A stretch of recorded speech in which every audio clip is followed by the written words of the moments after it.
নমস্কার বন্ধুরা, সোনাই সিম্পল লাইফস্টাইলে তোমাদেরকে স্বাগত। কেমন আছো? আশা করি সকলে ভালো আছো। দেখো, আবার শুরু হলো বৃষ্টি।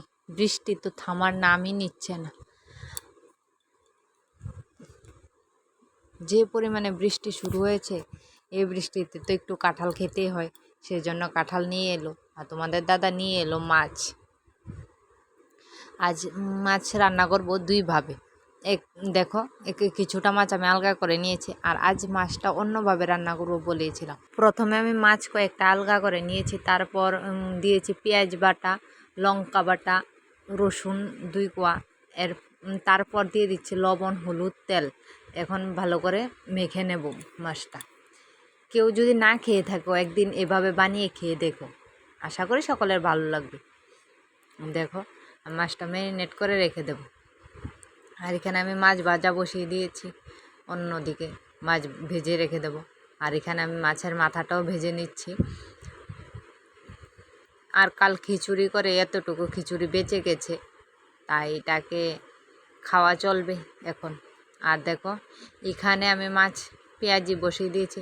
এটা অ্যাকচুয়ালি কাঁচা মাছেরই হয়, ভেজে দিলে এতটা স্বাদ হবে না। তাই আগে কড়াইয়ের মধ্যে একটু বেশি করে তেল গরম করে তারপর মশলা সহ মাছটাকে দিয়ে দিয়েছি। আর চুলার ফ্লেমটা একটু কমিয়ে রেখেছি, যাতে মাছটা ভাজা ভাজা ভাজা ভাজা হয়।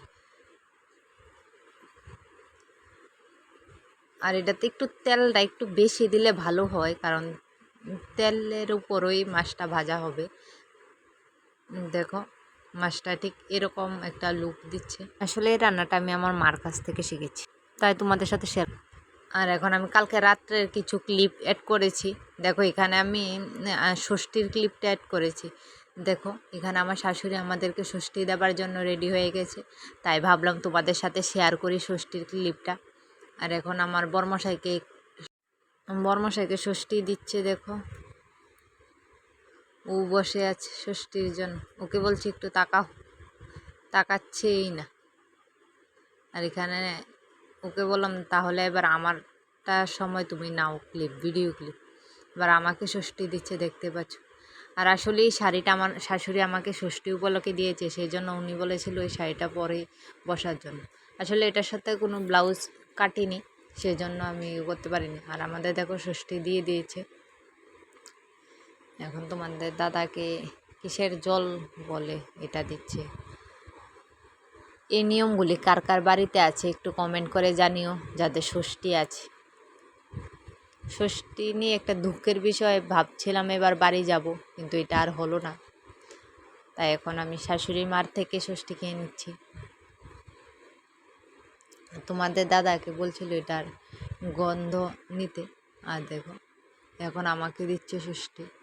আর এখানে আমার শ্বশুর আমার মেয়েকে নিয়ে বসেছে। যেহেতু আমার মেয়ের 1 বছর হয়নি, তাই নাকি ওকে ষষ্ঠী দেওয়া যাবে না, সেই জন্য আমরা দুজনই বসেছি ষষ্ঠী নেবার জন্য।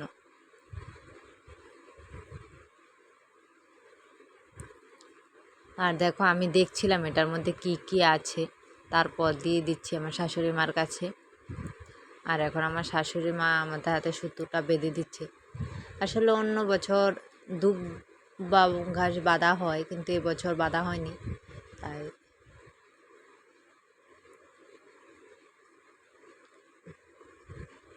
তাই লাল সুতাটা সবার হাতে বেঁধে দিচ্ছে। প্রথমে তোমাদের দাদার হাতে বেঁধে দিচ্ছে। আর দেখো, আমার শ্বশুর এদিক থেকে ওই দিক করছিল আমার মেয়েকে নিয়ে। আর দেখো, আমি একটু ঢং মারছিলাম, আমি দেখাচ্ছিলাম আমার নিজেকে। জানি সুন্দর না, তারপরেও দেখাচ্ছি। এবার আমাকে বাচ্চে শুধু। আমার এমন মনে হচ্ছে আমি বুদ্ধ আড়াইওলা বিয়ের পর যে 2.5 দিন বেড়াতে যায় না, ওইখানে যাব, সেই জন্য এরকমভাবে সেজে আছি। ওই দিনটা খুব মনে পড়ছিল। আমি এমনকি বলছিলাম এই কথাটা, যে আমার মনে হচ্ছে আমি বোধহয় আড়াইওলা যাচ্ছি। দেখো, আমার ঠাম্মা শাশুড়িও বসে আছে এখানে।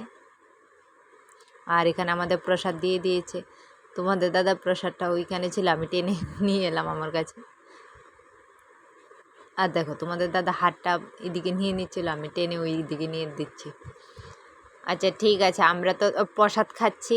আজকের মতো ব্লগটা এই পর্যন্ত, টাটা, ভালো থেকো এবং আপনজনদের ভালো রেখো।